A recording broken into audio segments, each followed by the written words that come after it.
So welcome to the next class. What we're going to be doing today is continuing our discussion of C++ and object-oriented programming, generic programming, and so on. And then we'll also take some time towards the end to cover the programming assignment, which is due on Thursday. Just a quick reminder of what you need to do on Thursday. By midnight, as it says in the course webpage, you have to have sent me a zip file that contains just a couple of things, just your array.cpp file and your array.inl file. And just go ahead and stick that in a zip file by themselves. Do not send me the files separately. Send them in a zip file.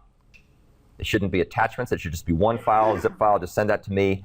And then we have our Subversion repository is set up and ready to go, but we'll start that next time so that you don't have to worry about that at the moment.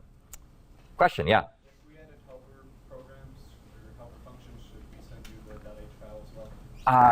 You're welcome to. Yes, if you did that. You probably don't need them, but if you do, that's fine. Go ahead and send me the .h file if you make changes to it. Yeah. You spoke about having two of the submission periods. The first one where it was kind of a first draft, and they give us feedback, and then for the grade we submit it again. Is that happening later on in the semester? Like, does that happen for this assignment, this first one? Happens for every assignment. So the question was, how does the assignment work? You send me the you'll send me your zip file on Thursday by midnight. You're welcome to send it earlier, of course, if you're finished earlier. And then I will take a look at it, and I will send you back my comments. And then from the minute you get the comments, the clock starts ticking, and you have a week to get me, actually get TAs, back the updated version that addresses the comments, and you have to make sure it works and all those other good things. So yes, that's what happens. That'll start right away.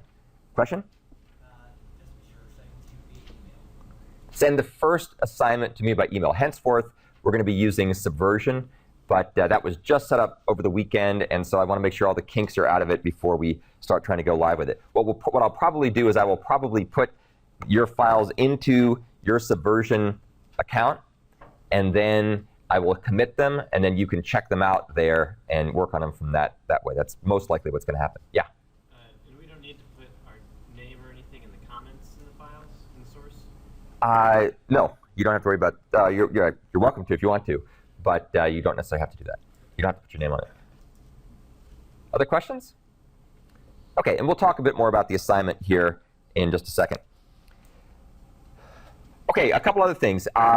Really good idea. If everybody here in the class right now is not using Piazza, you need to start using Piazza. You need to start looking at Piazza. There's lots of good questions, really good questions people have asked about a variety of different topics. And we've gotten answers back pretty much instantaneously. Really good questions. Keep in mind that anything that's discussed in Piazza is fair game for quizzes. Our first quiz will be on Wednesday. It starts at 4 o'clock, 4 to 4:25-ish.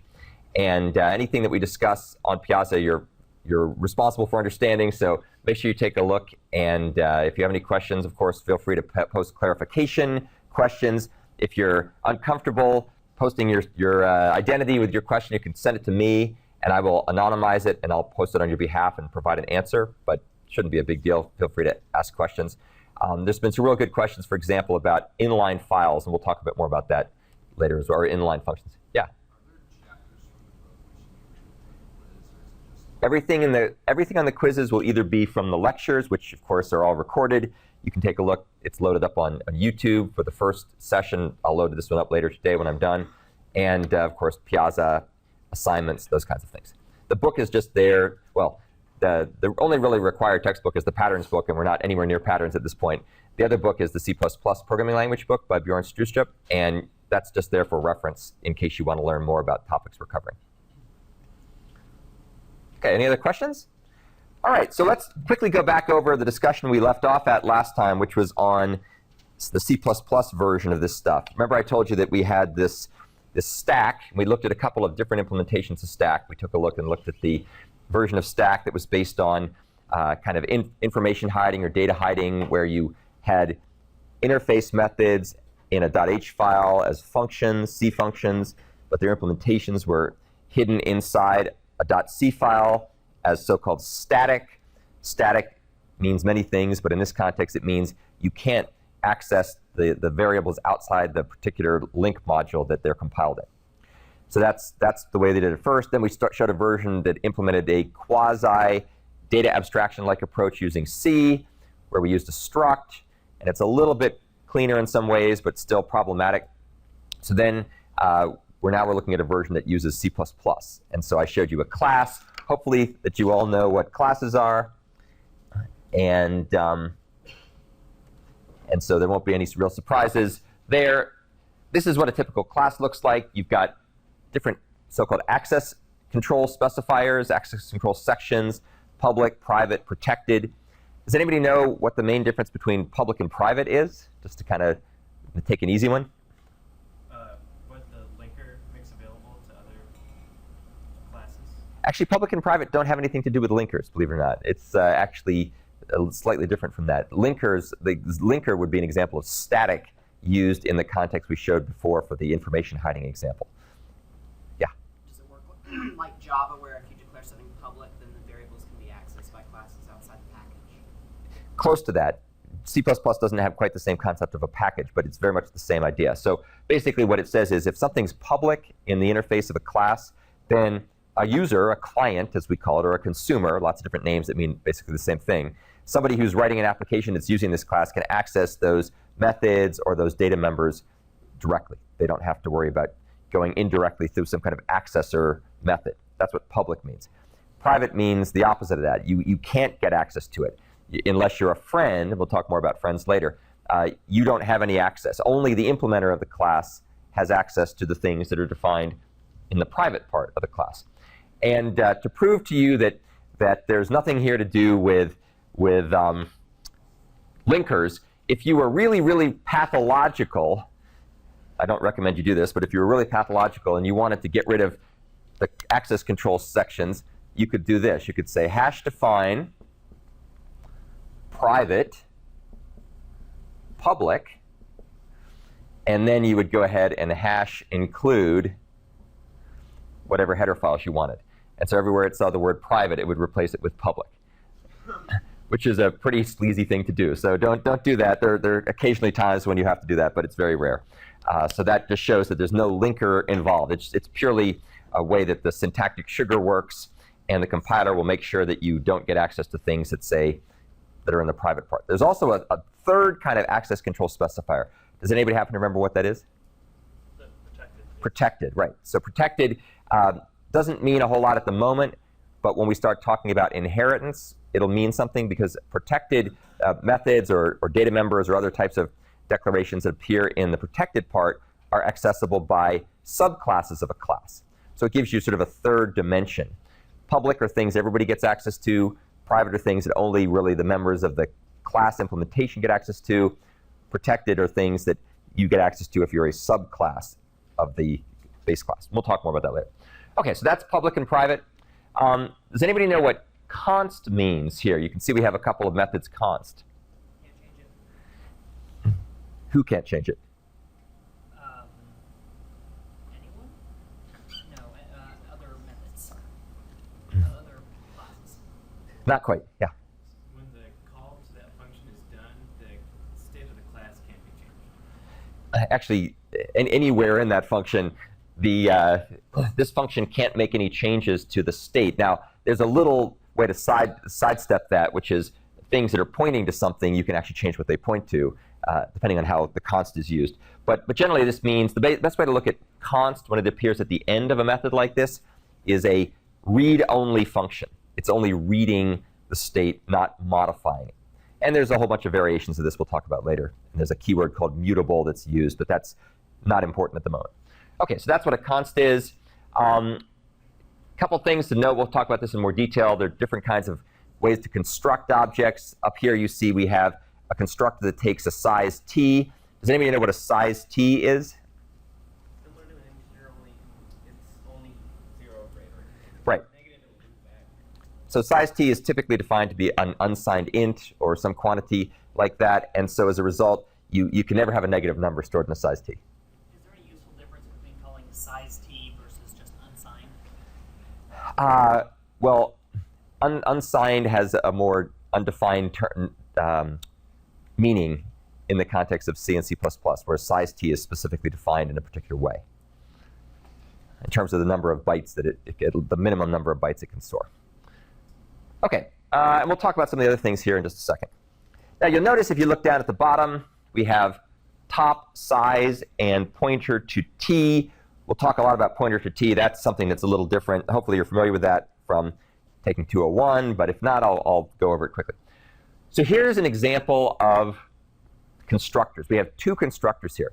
The first constructor is a constructor that is given a size t, and using that size t, it goes ahead and it initializes the state of the stack. And as you can see there, it does something very important. This is something you always have to get in the habit of doing. Invariably, some people will not do this right on their first assignment, and I'll give you comments. The first go around when you first submit it, you can make those corrections. If you still don't make those corrections, when the TAs actually grade your stuff, you'll get points taken off. As a general rule of thumb, to be violated only sparingly, if ever, it's almost always a good idea to assign the values of your data members. Remember what a data member is. Data member is something here like top, size, stack. Those are data members. Always initialize those in the base member initialization section. And the base member initialization section, sometimes called the BMI, body mass index or something, is the part that starts at the colon. So you see colon, top underscore, less than 0, greater than, or sorry, left paren, 0, right paren, comma, size, stack, etc. That's up to the opening curly brace. That's the body of the constructor itself. That's the base member initialization section. And I'll talk a lot more about this later, and I'll show you some examples of why you should do this. For right now, just take it as an act of faith that you should always do that. And later I'll show you why it's a good idea to do that. So the other thing to remember is when you initialize things, always initialize stuff in the base member initialization section in the same order that they appear in the class itself. So you can see top comes first, followed by size, followed by stack. And we follow the same order in the base member initialization section. The reason for that is that irrespective of how you order it in your code, the compiler will always do the initialization in the order in which things are defined in the class declaration itself. So just to avoid confusing yourself hopelessly, always get in the habit of writing it in the same order. So you can see here, you can kind of tell what's going on. Top is being set to 0 because the stack starts out empty. Size, which is the number of elements in the stack, is starting out to be the parameter passed to this, which is s. So that's the number of elements in the stack. And what's the third thing doing over there, where it says stack, new, t, etc.? Does anybody know what that's doing? Dynamic memory allocation? Right. It's dynamically allocating. What is it dynamic allocating? An array of STs, right, of type T, where T, as you saw earlier, for the context of this example, T is typedef to be an int. Later, and for the grad students, I think it's actually earlier, you'll use parameterized types to do the same sort of thing. Okay, so what's happening there is we're initializing stack underscore, which is a pointer to a T, to be an array of T's.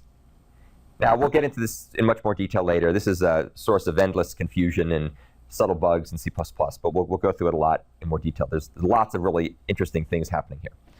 Okay, so new ST, that's the constructor. By the time that constructor leaves, if it succeeds properly, if everything goes according to plan, top will be 0, size will be s, the size requested by the user, and stack underscore will point to a dynamically allocated array of T's of size s. Okay, any questions about that? Hopefully that's review from 201. Now, what are things that might go wrong in this constructor? Does anybody know what might happen here that could be a problem? Will it always work? Are we guaranteed it'll never fail? If you pass in a size of 0, actually I think a size of 0 will work just fine from the point of view of it'll allocate 0 items. Won't be very useful, mind you, but it'll work. It won't blow up.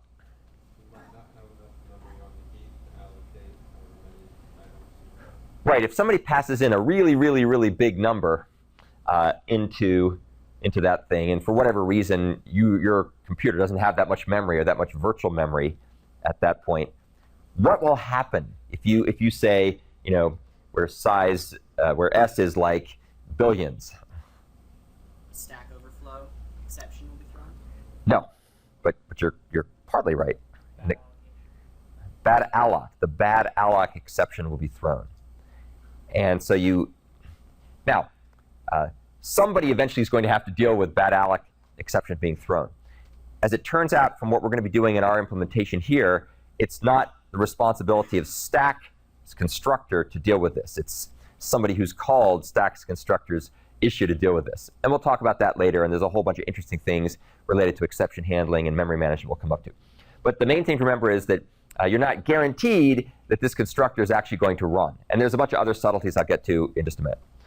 All right, so that's that basic constructor. Not too confusing. There's a lot of things we could do to make it better, and we'll cover those shortly. OK, the next constructor. What kind of a constructor is this? Does anybody know what type of constructor that's called? That's the copy constructor. And does anybody remember what its purpose is? What role does it play? It overwrites the default one to make your stack to make your object an exact copy of object without sharing any memory, so you don't accidentally wind up with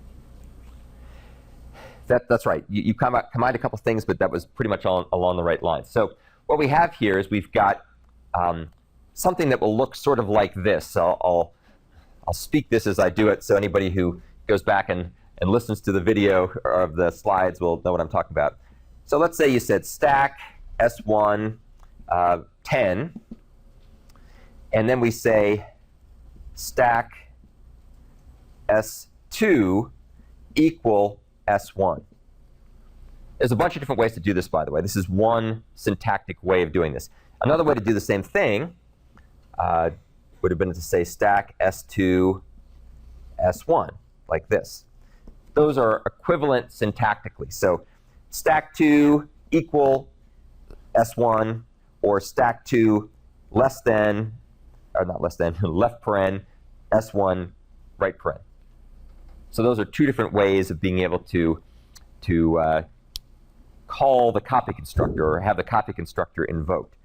As you can see, in both cases, S2 does not yet exist, and the purpose of the copy constructor is to bring S2 into existence using the contents we have in the right-hand side. So if you take a look at the implementation up there, you can see that we have the right-hand side, which I've called S in a very unimaginative way.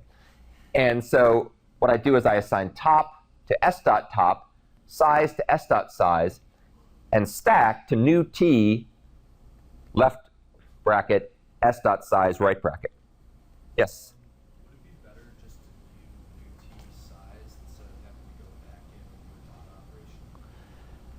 operation? Great questions. The question was, would it be better to say size underscore, get rid of this thing, right? You could certainly do that. That is one reason why it's so important to know the order in which these things are defined. Because if for some really weird reason we had defined stack where stack underscore was defined ahead of size underscore, if that occurred earlier in a left to right read of this thing or a top to bottom read of this thing, then if you tried to access size here, it would not yet be set. So that's one reason why it's always good to do things left to right in your base member initialization section, conceptually left to right. And it's another reason why if you don't want to have to think too hard about it, just use S.size, and that already exists. There's never a question. So that's why I did it that way. But you could, and in this particular case, it would work fine. A good compiler should optimize the heck out of this. It should make no difference at all.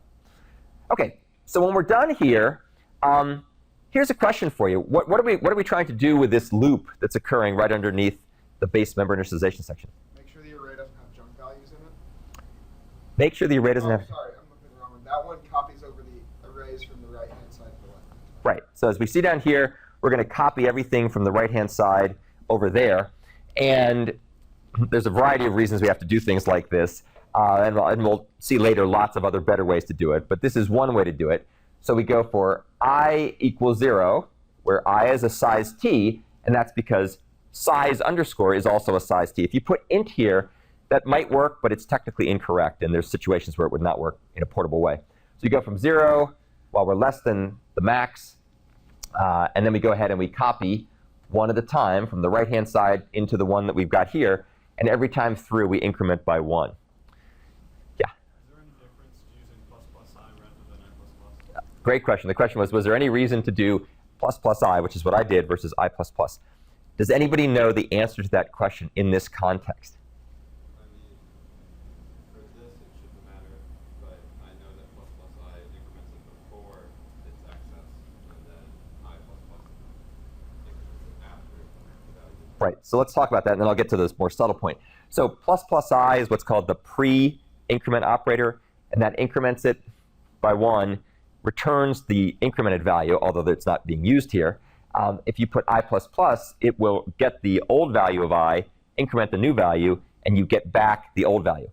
In this particular case, in this particular example, it makes no difference. When we start to use, oh, was somebody else going to add some more to this? Because there's a whole lot more to it.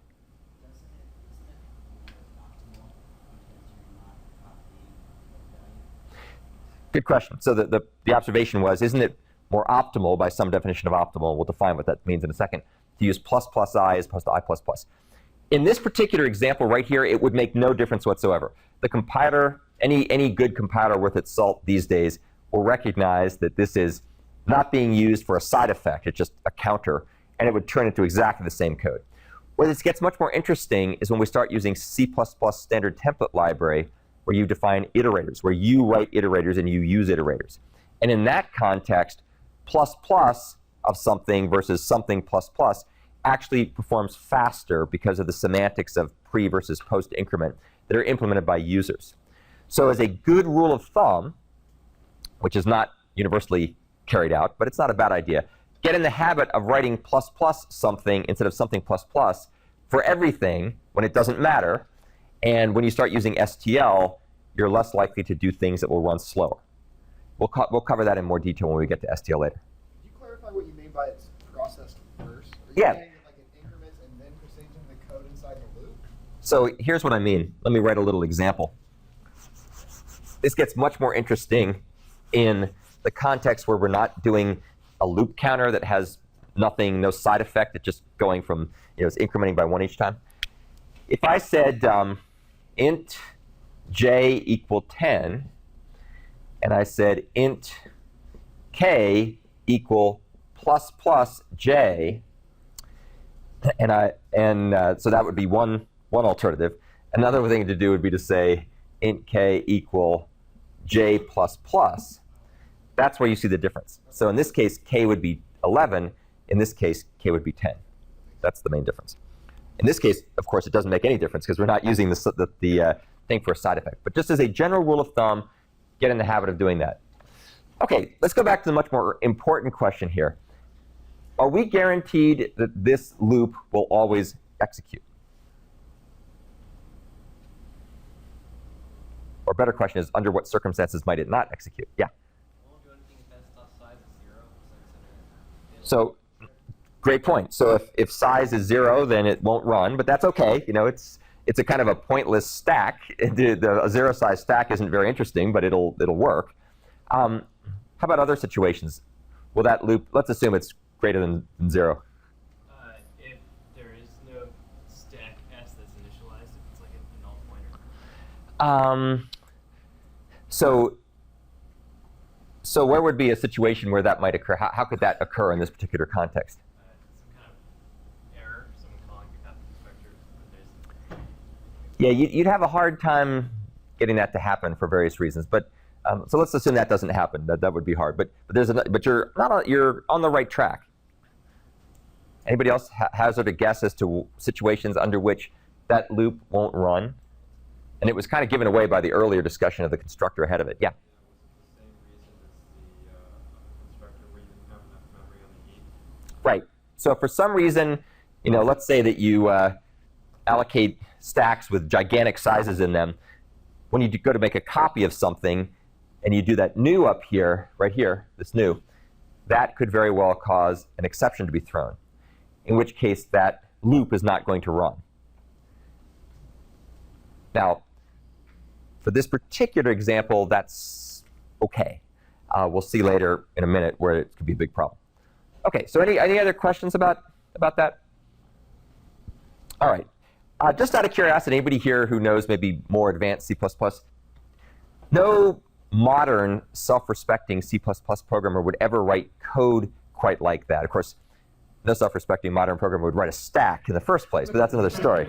You'd be using the standard template library stack. But let's say for whatever reason that you had other parts of STL, but not stacks. I'm not quite sure why, but let's just say that was the case. You were in some bizarro universe. What would most people do who are advanced C++ programmers? This is more just a curiosity to see if anybody knows. I'm not really expecting you to know. Could use copy instead of a for loop. Great. So the observation here is we could use the STL copy algorithm, which would be defined as std : copy. And we'll show some examples later. And that's what you want to do in your solution, by the way, for the grad students. And then the undergrads will do that for the next one. Yeah? Would copy expand basically to that, though? It would indeed expand to that, yes. Yes. The main reason for using copy is that it just gets away from a whole bunch of what are called fence post errors. Very common problem people often have when they write code. It seems silly, but it happens all the time, is they get off by one.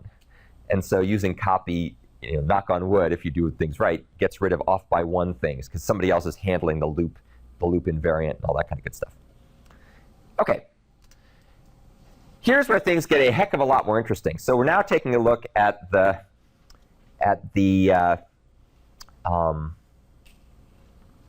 assignment operator. Now, as we talked about before, and I'll go back to the example I was using before, assignment is actually a different operation in C++ than construction. And there's a very important reason for that. The most important reason is that the left-hand side exists for assignment, whereas it doesn't exist for copy constructors. So if I was to say stack S1, 100, and then I said stack S2, S1, that's copy constructor. S2 is now brought into the world. And then let's say, much later, a bunch of things happen, and I say S1 equal S2. Hopefully it's clear that S1 already exists in this case, whereas S2 did not exist in this case. So we didn't have to worry about doing anything to clean up its current state, right, because it wasn't there yet. In this context, however, we have to worry about that. So a couple things happen in assignment operators. Yes, sir? Is it considered a template syntax? One thing I was suggesting to go one is actually use the copy constructor and std swap. Yeah, we're going to get to that. You must have taken Dr. Roth's class. Yay, good. So a lot of this may be review, which is fantastic in that case. For people who didn't have the benefit of taking his class, or people who don't remember what he talked about, we'll cover some of that stuff here in a minute. Yeah, that cleans up all this stuff remarkably. It's great. A couple things. So hopefully, if you took Dr. Roth's class, he also told you to always make sure you check for self-assignment. First thing you always do. So we check for self-assignment. We bail out.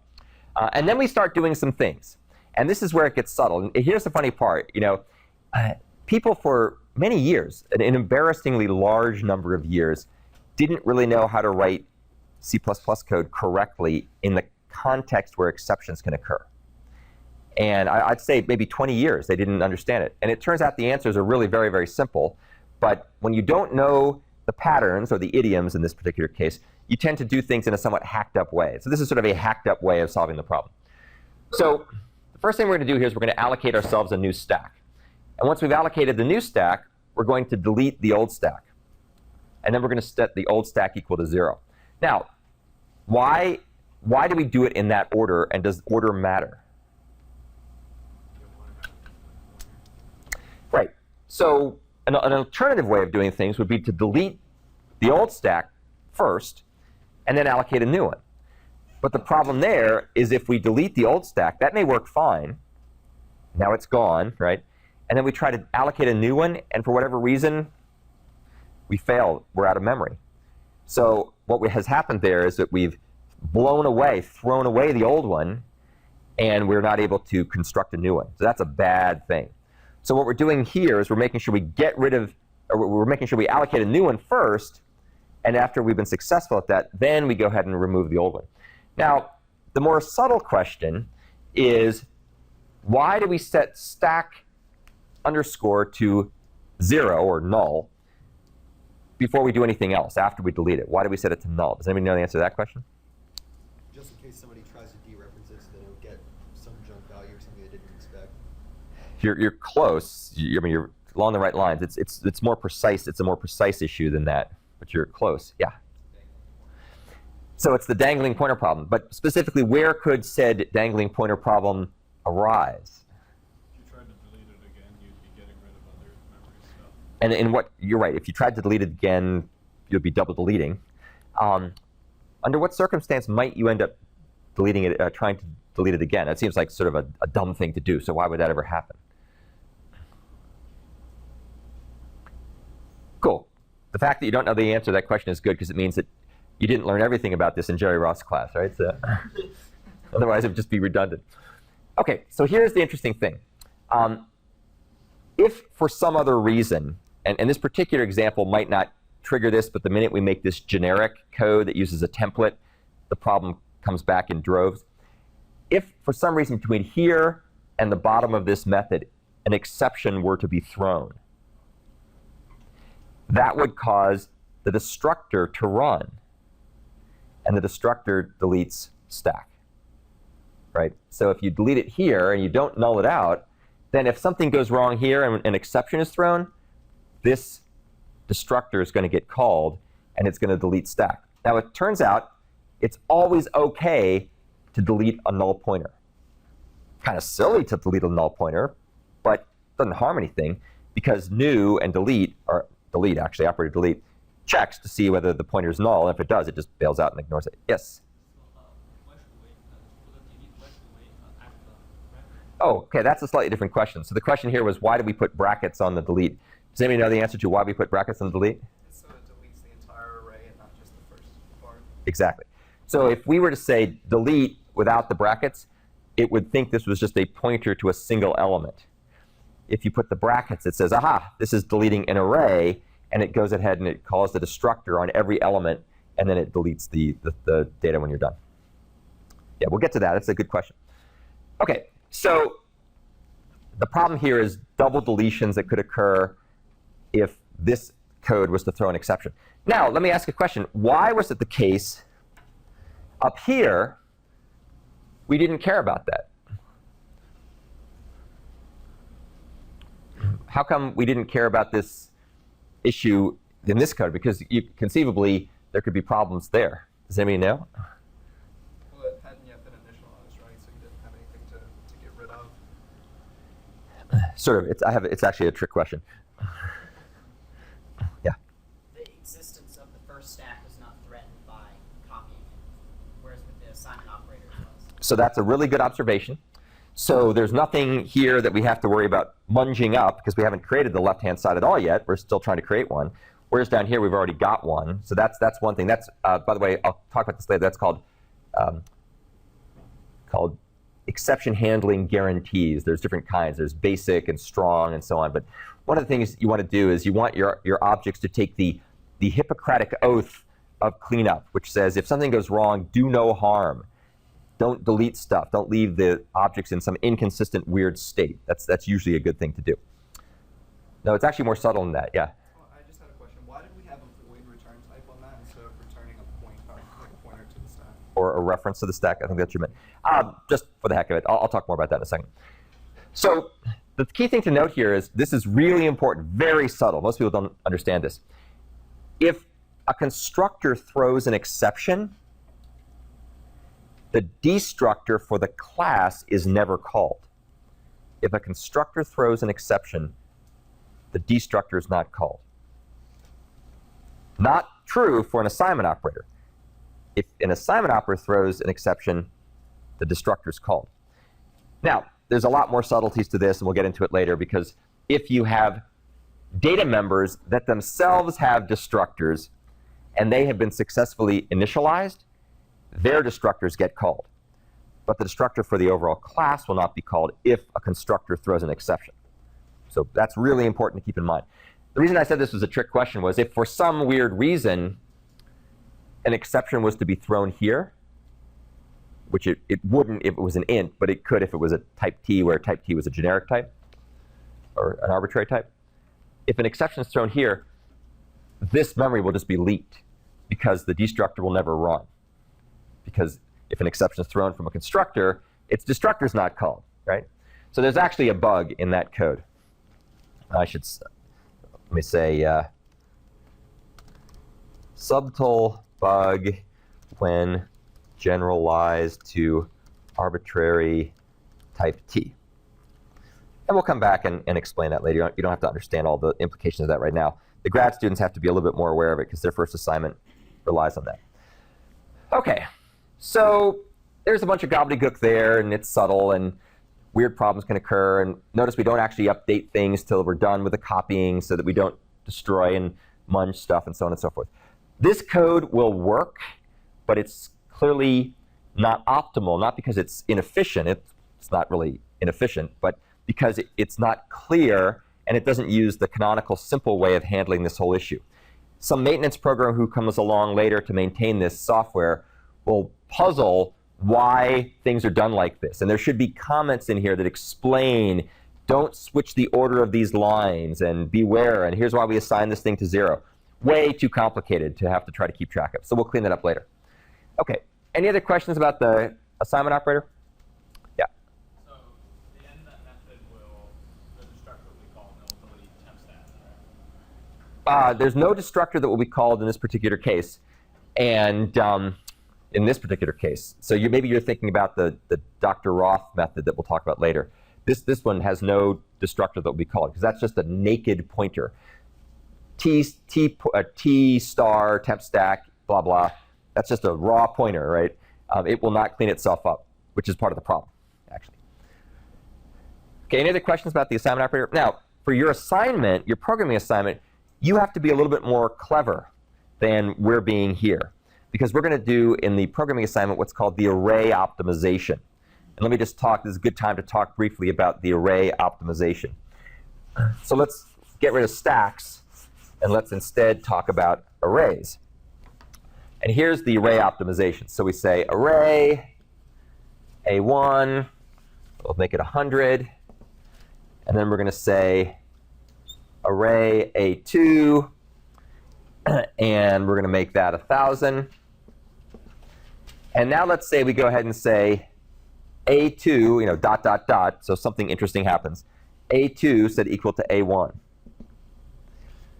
So there's a couple things that could go on here, right? We could do kind of what we've done up here is we could blow away A2 and then make a dynamically allocated copy of A1. We could do that, right? But that would be perhaps wasteful or not, but it could be wasteful, depends on your context. So instead, what you're going to do in your first programming assignment is if A2 has a buffer that's big enough to store all the contents in A1, or more specifically, if the left-hand side has a buffer that's big enough to store all the contents in the right-hand side, rather than blow it away and reallocate it, it's just going to use the same buffer and just copy the contents over. So that's called the array optimization. And it's not an uncommon thing. It actually gets you into trouble with respect to the whole issue we were talking about before as far as exception safety and so on. But I just want to show you this approach of optimizing things because it does come in handy in some situations. So if there's enough space in the left-hand side, we're going to reuse that space. And that's why in your array implementation, you've got cur size and max size. At the start, cur size and max size are the same. They have the same value. They're the size that was requested by the user. But during an array optimization type of model, you may end up with a much bigger max size, which is the actual amount of data in your buffer, than is currently being used, which is cur size. And so that's why we have the two things. So that's going to make your assignment operator a little bit more subtle. You got to think it through somewhat carefully. Okay, popping back off the stack to talk about the stack now. Any questions about the assignment operator? Any questions about the destructor? So destructors are called typically when things go out of scope, when an object goes away, and there's various ways it can go away. In this case, we have to undo the allocation of the stack, which is an array of dynamically allocated memory. so we have to use the square brackets. Sometimes people, if they're really being paranoid, will then set stack underscore to null. You're welcome to do that. It's probably overkill. If you access the state of the stack after its destructor's been run, really weird things are going on. Okay, so just be aware of that. So you can do it if you're really super paranoid. It's like wearing a belt and suspenders, right? You really want to keep your pants up, but it's overkill. The next methods, they're easy, is empty, is full, pop, top, nothing spectacular there, real simple stuff. Okay, so armed with all of that, now let's start talking about something much more interesting. So what I just covered there was enough to get you started, but it doesn't really give you the deeper understanding of what's going on about good design. So it's great sort of, now we can program some code, it'll work usually, but what we want to do is get a deeper understanding of what's actually happening. So the next example we're going to look at is an example of exception handling. And so this is going to take exceptions sort of one more step deeper, and then we'll talk about the stuff that you may have learned in 201 or not, if you weren't in the class, and we'll go through it in more detail. So here's a version of the stack that uses exceptions. Now there's a bunch of things going on here, some of which I've made red to warn you, flashing lights. Be careful about this. I'm just doing it to illustrate something. I wouldn't write code like this, but I'm just showing it to you. First thing to notice is we have a couple of other classes here, class underflow and class overflow. If I was really being thorough, I'd probably be reusing C++. They have standard exceptions like out of range, range error. There's other exceptions we could use if we wanted to. I'm just showing you. So in C++, you can define exceptions as just regular old C++ classes. There's nothing special or unique about them. They work just like anything else. So a lot of this looks exactly the same as before, with a couple of exceptions. Notice that push and pop have been changed to have these red things, and those are called exception specifiers. And what they're saying, if you're a Java programmer, you're actually very familiar with this kind of stuff, because Java is a little bit more strict than C++ in some ways. What this is saying is it's saying push and pop will only throw the overflow and underflow exception respectively. Nothing else can they throw. If they throw another exception, oh man, it's the end of the world. Does anybody know what the end of the world means in this context, in the context of C++? If for some strange reason something goes wrong and push throws a different exception besides overflow, what will happen? Program will crash. Your program will be shut down. There's an exception handler that is at the outermost scope of main, like actually wrapping main, and you'll get an unexpected exception, and there'll be a hook method maybe called back called I think it's called unexpected exception. There's an unexpected exception handler that gets called, but it's not much good. You're going down, and so it's not a good thing to have that happen. So if you use exception specifiers, then you have to either make sure that you don't throw anything else except that exception, or you should be prepared for your program to crash in a somewhat unexpected and weird way. So by and large, people don't use exception specifiers except as comments. So I'm just showing you this here just to illustrate what they look like, but you probably wouldn't use them. Here's the implementation of this stuff. Some things are very similar. One thing you'll notice is that we conceivably could get rid of is empty and is full because we don't really need them anymore. Instead, what will happen when you try to push something onto the stack and the stack is full, or we could make is empty and is full, we could make them private or protected or something. If the stack is full, then we're going to throw this overflow exception. And if the stack is empty, when we try to pop, we're going to throw the underflow exception. So these are kind of guards. What they're saying here is, if you get past this check and an exception hasn't been thrown, you can do this operation without having to worry about the stack being exceeded, its memory bounds being exceeded, or its size constraints being exceeded. Okay, any questions about that? So leaving aside whether you have exception specifiers here or not, any questions about exceptions? Yeah? Is there any specific interface the exception classes have to follow? The question was, is there any interface the exception classes have to follow? If you want to conform to the ones that are built into C++ standard template library, then there is, because they have a bunch of exceptions and there's a hierarchy of them and so on. But in general, you can make them whatever you want, as a general rule. Yeah. Do you need the scope operator for the exceptions? Yes, in this particular case, because I nested, in that particular example, I needed the scope operator for the exceptions because I nested it inside the class. If I'd moved them outside the class, I wouldn't have to do that. I wouldn't have to use the scope operator. So you're essentially defining new exception types? We're just defining classes. So in C++, unlike some other languages, exceptions are just classes. There's nothing special about them. Although you probably want to be a little careful not to try to allocate memory in them, because sometimes they're used when a memory is exceeded, and the worst thing in the world would be to have an exception thrown that says memory is exceeded that tries to allocate memory, right? That would be sort of self-defeating at some level. Okay, so what is wrong with this particular code the way it's written? Something very broken by it.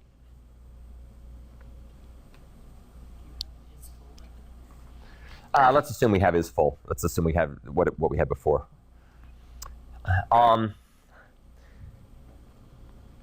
What happens if, in this particular case, we're probably okay, but if an exception is thrown here, that's probably not going to be the overflow exception, right? So we've told people only overflow is going to be thrown, but then here, if something else gets thrown, then we're going to have the unexpected exception handler thing called. Yeah? What kind of exceptions are thrown there?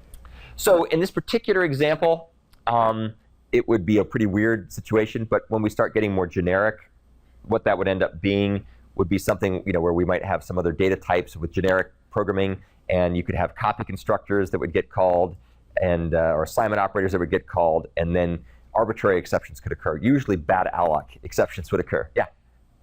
Why would you use an exception specifier in the first place? Why would you just cover all your bases? The reason you'd use an exception specifier, if you use Java, by the way, you sort of use them as a matter of course. That it's just because you want to give a guarantee to the caller of what kinds of errors will propagate out of the method you're invoking.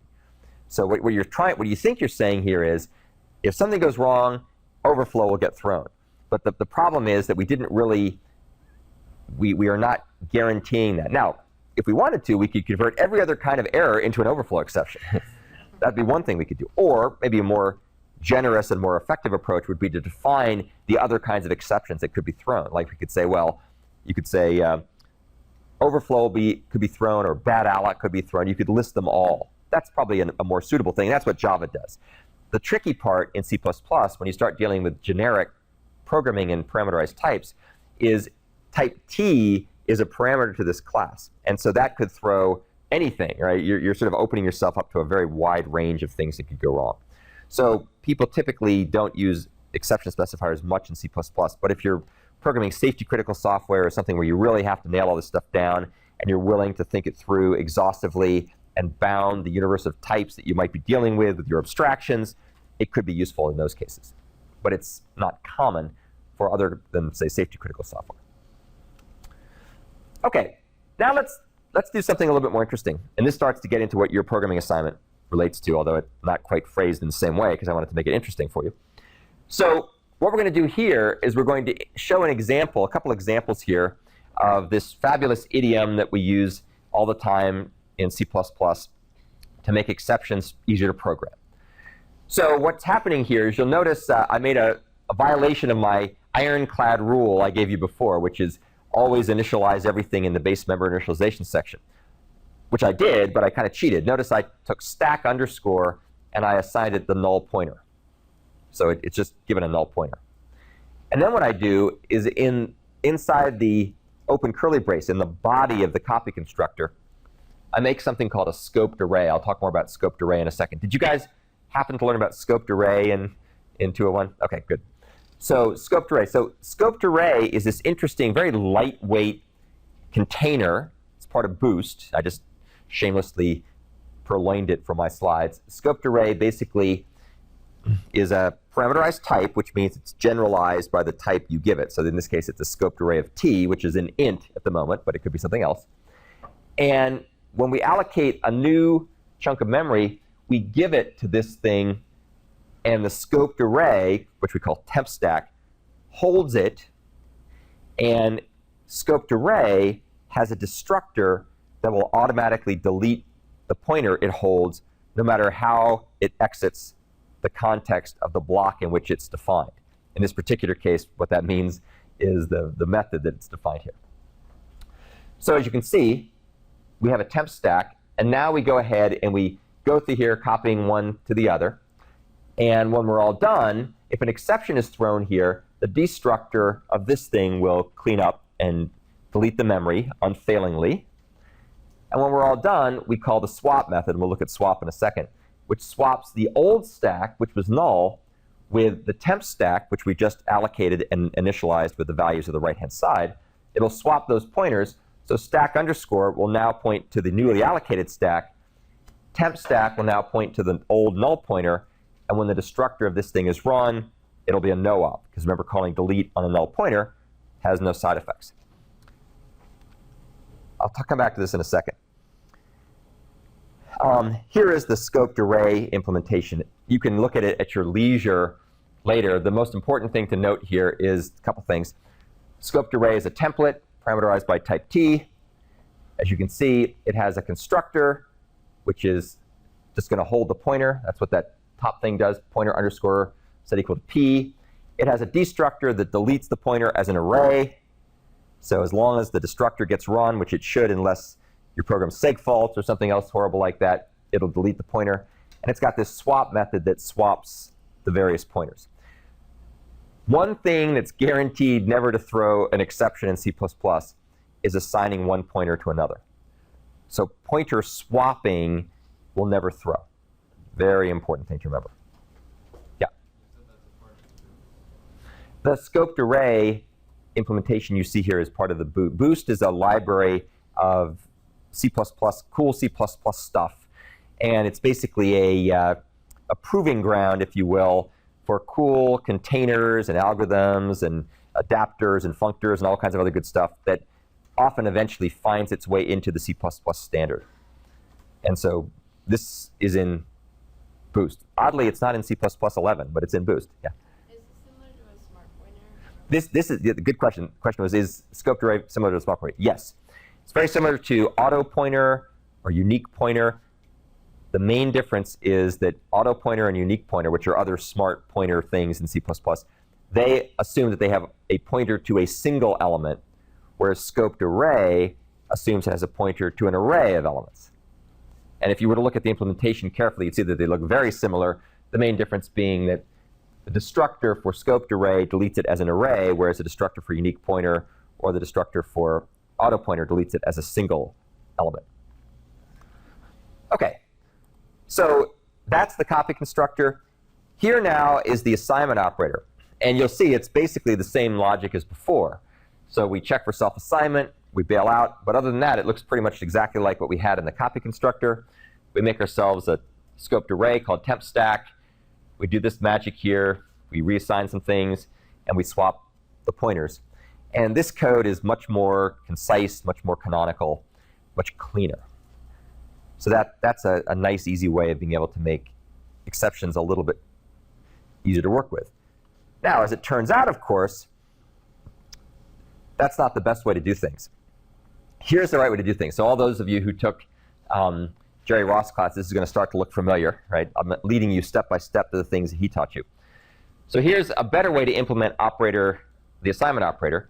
You can see what we do is we define ourselves a stack, T, that takes S, which is the right-hand side, and makes a new instance of the stack called T, right? And then we just call swap operations to swap everything. So we either use, we can use the standard swap operation in all those cases to just swap things around. So that's one way to do it. And that is arguably simpler and more canonical than this. So that's one thing. But an even cooler way to do this, and this is what Jerry would probably have taught you, was something like this. What we're going to do is we're going to move the scoped array up into the data member portion of the stack class itself. So notice how instead of having stack underscore be a T star, if you go back here and you see what we had before, go back here, notice how it originally started out as a T star, right? Then when we go down here in this implementation, now stack is a scoped array. So instead of being a pointer, it's now an object that's a scoped array. So that means that the destructor for this thing can become a no-op because the destructor for stack underscore is a smart pointer. It's a scoped array. It knows how to clean itself up. So that's one thing we do. So that's cleaner. And the second thing we do is we define a method called swap. This is what you learned in 201, hopefully, if you took it. Down here we have the copy constructor. This is exception safe. Nothing can go wrong there. Here is the assignment operator. This is the canonical assignment operator. Every assignment operator, for the most part, with, of course, any time that it's really important not to do it exactly this way, you have to document it. But this is the canonical thing. Check for self-assignment. Create yourself a temp stack using the copy constructor. And then swap. And swap then does whatever you need to do to swap the various elements. So if you write a swap method that knows how to swap things in a way that will not throw exceptions, and then you write your assignment operator to use the copy constructor, which is exception safe, and the swap operator, which is exception safe, now it becomes really easy to make strong exception safety objects that are just no-brainers to write. And they always look exactly the same. Now, the funny part about it is that this took, again, it took like 20 years to figure this out. People had all kinds of cockamamie different heuristics and techniques for dealing with this stuff. And somebody finally figured this whole thing out and wrote a paper about it. I'll provide you a link to it later. And that's the way you do it. So real clean, real easy. Doesn't do the array optimization stuff we talked about. So this is important. For programming assignment number 1, don't do it quite this way. You have to do the array optimization. But as a general rule, for everything except the array optimization, do it that way, and exception handling becomes very simple. Any questions about that? Yes, sir. The last slide, since you didn't have to take the destructor, do you still write one anyway? Yeah, I could have just left the destructor out altogether. Yeah, I just put it in there to make it a no-op, to show it was a no-op, but I could have taken it out of the class altogether if I wanted to. Yeah. So in our assignment 1, should we be using like scoped arrays and like exception? I think, let's see. Well, this is a good time to switch over to look at assignment 1. Let me finish up this slide and then we'll do that. So here's the new implementation that uses exception handling. Unlike the one we had before, where we had to check, if is full, if is empty all the time. This one we just make calls, and if something goes wrong, we end up catching the right exceptions and doing stuff about that, etc. So arguably, it's cleaner. Does anybody want to comment on the pros and cons of the use of exception handling? Does anybody feel qualified to have an informed opinion about this one way or the other? So here are some things to think about. So clearly this code is arguably, once you understand exceptions, arguably easier to read because you're not completely coupling your error handling with your logic. See this code here? This is what we had before. Here, every line we're checking to see whether something's going wrong or not, right? So the error handling logic and the program logic are intertwined. The aspect-oriented programming people would say they are tangling those concerns. Down here, the code is less tangled, right?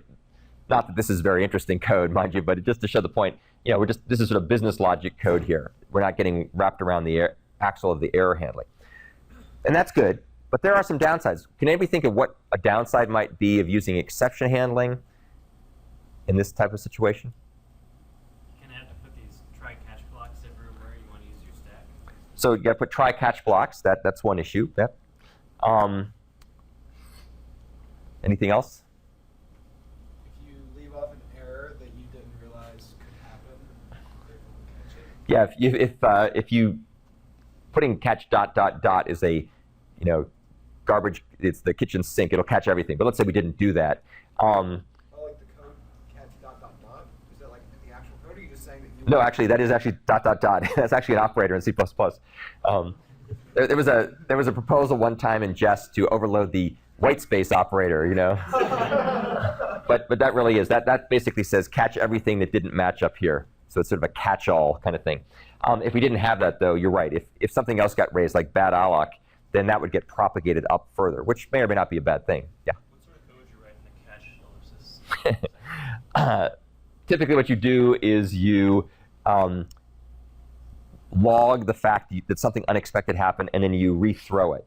You just say throw, and it continues on its merry way. Yeah, there's not a whole lot you can do at that case.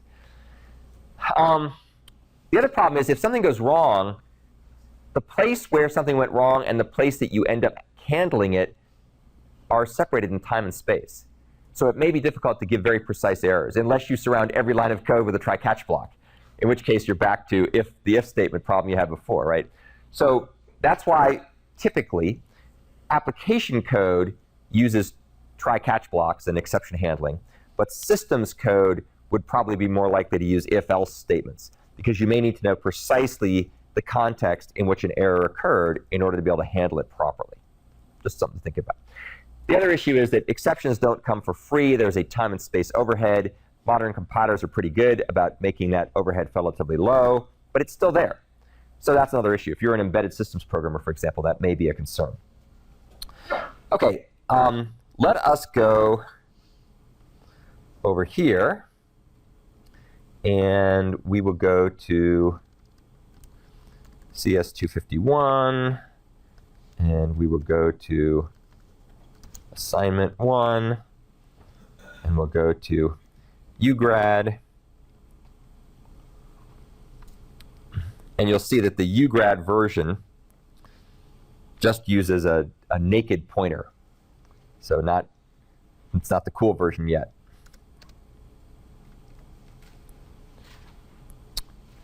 And you'll see the grad student version uses the naked pointer. So you're welcome to use scoped array, no problem. Probably a good idea to do so.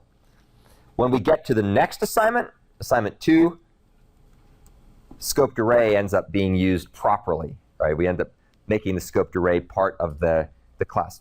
So for assignment 1, even though I would never recommend doing it that way, I just want you to get a little experience dealing with these pointers directly. So you're welcome to use scoped array in your .cpp or .inl file, but don't change the header to use it. So you can change it and you can use it for your implementation. That's fine. And I think I provide the implementation there somewhere. Let me just double check before I tell you I did that. Let's see. If you want the implementation, I think if you go to assignment 2, you'll find it right there. Okay. Any other questions about any of that stuff?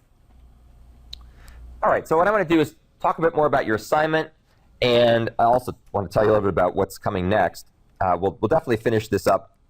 We'll finish up the rest of these slides next time. So what's coming next is generic programming. In the very beginnings of the generic programming section, we're going to talk about using templates, parameterized types in C++, just to give you a little quick idea of how they work. They're very, very important. We're going to spend a lot of time focusing on them. And then we're going to talk about object-oriented programming. And I do it in that order for a reason. Historically, they didn't occur that way. Object-oriented programming came first. Generic programming came later. But in the way things have evolved over time with C++, people are using generic programming way more now with C++ than they use object-oriented programming for the most part. So we'll cover that more in this class. We'll do a little bit of OO programming. You'll get some experience using inherit and some dynamic binding. And so then we'll be done. We should be done by that before we do the quiz on Wednesday. People had asked some really good questions on Piazza. One of the questions that they asked was, what the heck is going on with all these crazy things in your code? Let me make this a little bit bigger so you can see it in the background. Make it 18 point as opposed to 14 point. That might help a little bit. So if you look in this, header file, here's the header file. You'll see we've got a bunch of things in here. Oh, by the way, another good question people asked is, first of all, what the heck is this operator subscript thing? And you'll see that that's the subscript operator. And the second question they always ask is, why are there 2 of them? And the answer to that question is pretty simple. You want to be able to use these things in a couple of different situations. So for example, if you take a look over here at the test program, you can see some examples here. So you see like A2 sub 0. This is an example where we're using the subscript operator on the left-hand side of the assignment statement. So we need to be able to assign to it. So it needs to be able to return a reference that's not const. If it was const, we couldn't assign to it. There's other cases where we use it on sort of the right-hand side of the assignment statement. Here's an example. We're reading it. So in that case, we can use either one. Let's see if they have, may not have a const example. Here would be an example if I was to say something like const array, blah, blah, and then I wanted to be able to say, int I equal A2 sub, foo, or whatever it is, or sub 3. If we didn't have a const version of operator subscript, this code would not work. So that's why we've got two of them. We have one to be used in situations where we don't have const, and we have another one in situations where we do have const. Yes, sir? Would you try to use the constant array and try to modify the subscript out there, but you hadn't written the function to modify that? Would that be a compile time or a runtime? The question is, if we didn't have this version, if we didn't have the const version of operator subscript, and someone tried to make it called on a const object, would that be a compile time error or a runtime error? Be a compile time error. The compiler would say, you can't call a non-const method on a const, which makes sense if you think about it. Okay, so that's basically the quick story about why we have two of those things. The syntax is admittedly squirrely, so don't be surprised. When you first look at that, you're like, what the heck's going on? Size, as I mentioned in Piazza, size returns cur size.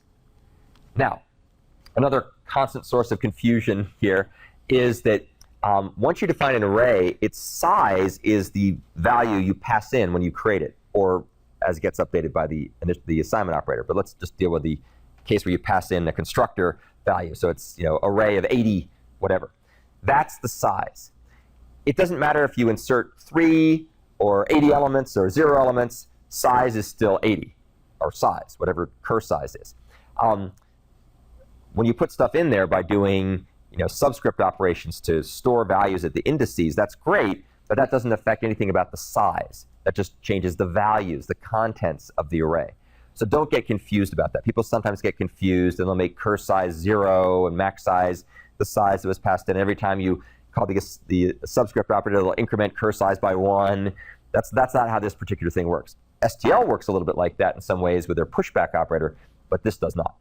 And then the last thing people were hopelessly confused about, which I understand, is what the heck's going on with these inline things. So you'll see if the underscore underscore inline underscore underscore symbol is defined, we define the inline capitalized word to inline lowercase, which is a keyword in C++, and then we include the array.inl file. That's in the header file. That's one mode. The second mode, which you see down here, is if we are not defining inline underscore underscore inline underscore underscore. If that's not defined, then turn inline into nothing. Change the color so you can read it. Otherwise, it's too hard to see. We turn this into nothing, and we include array.inl. So what you should be getting a feeling for here is there are two different ways array.inl, which stands for inline, is being included. One of which is when we're inlining, and one of which when we're not inlining. And if you were to go and look at array.inl, you would see that it uses capitalized inline, the macro, which, as you can see, either turns into the keyword inline if we're inlining, or into nothing if we're not. So that's the mechanics of what's going on there. And the logic behind this is there are two different scenarios. If you're a Visual Studio user, actually most compilers have this, there's either a debug mode or a release mode. And debug mode is really you want to make it compile fast, you want to make it easy to debug, etc. That would be a case where you might turn off inlining. It'll compile a little faster, You don't have to worry about setting breakpoints in your compiler. It'll all work just fine. Things are not inline. Then there's release mode. You typically would do release mode when you're getting ready to do production version. So maybe in that case, you turn on inlining, and then things will take a little bit longer to compile, microscopically these days, but a little bit longer. And hopefully they'll run a little faster. And if you play your cards right and you inline the right kinds of methods, it'll not only be faster, it'll be smaller too. And that's something that's not really very well understood. But all the methods that we inline here, in range, size, these other guys, they're all really short one-liners. I mean, they're like two instructions or something like that. So they're really good candidates for inlining. It actually takes more space for the compiler to set things up to do a function call than it does just to inline those functions. So that's a good example where you'll make it run faster and be smaller by inlining. That's not always the case. If you have an inline function with a big loop, or it's 100 lines long or 1,000 lines long, not a good candidate for inlining. It'll probably cause all kinds of problems. So that's why we do it this way, and that's why we put the really small functions in a separate file, and then we conditionally compile how they come in. I'm just doing that to show you something. You don't have to do it that way in real life. It's just an interesting thing to understand. Yeah. Wouldn't a compiler be kind of smart enough to say, hey, this is only going to take one operation, I should just stick it in line? Some compilers are smart enough, and it gets into a lot of subtle issues, which we don't have time to talk about right now, but C++ provides that hint to the compiler. If the compiler is not smart enough to do it on its own, it's a way for you to help control what happens. In some far-off world, maybe today, compilers are smart enough, but in the past they weren't. Just like nowadays in C and C++, there's a keyword called register. And you can use the word register to define things that are supposed to go in registers. It's a hint to the compiler to put certain things in registers. Modern compilers ignore that. They're like, we're way smarter than you are about how to put registers. Don't waste my time. Just like make yourself feel better, right? But it does it its own way. Yeah. Would any of that depend on the optimization level, like whether it inlined it or not? Yes. In fact, some compilers will give you special flags to let it do a smarter job of optimization and inlining and stuff like that. Yeah, there's a lot of subtleties in that case, especially for embedded systems. Is the double underscore capitalized inline? That's a constant. That's like something you're referring to. That's a constant in the compiler. Let me show you how to do that. We have 2 minutes left, so I will quickly show you this. So I could go G++ minus D inline, so I've defined it, minus E, array.cpp, and I'll run it through something that makes it comprehensible. So notice here, I turned on inlining, right? And if you take a look, notice, ta-da, inline, right? If I come over here and I get rid of this, notice, not inlining, right? So it's been taken away. So it's a flag that I can pass in either in a config file or on the command line, either way. There's a Piazza entry that Will posted that shows the same thing. I'm just giving you an illustration of how to do it. Okay, any other questions? We have a minute. Last thing. If you are still struggling to get your VirtualBox or your compiler environment set up, do not pass go. Go directly to office hours. People there will help you. Post questions on the news group. Do not wait till tomorrow to start thinking about how you're going to get that set up, because you will really be frustrated on Wednesday and Thursday when you're trying to get this done.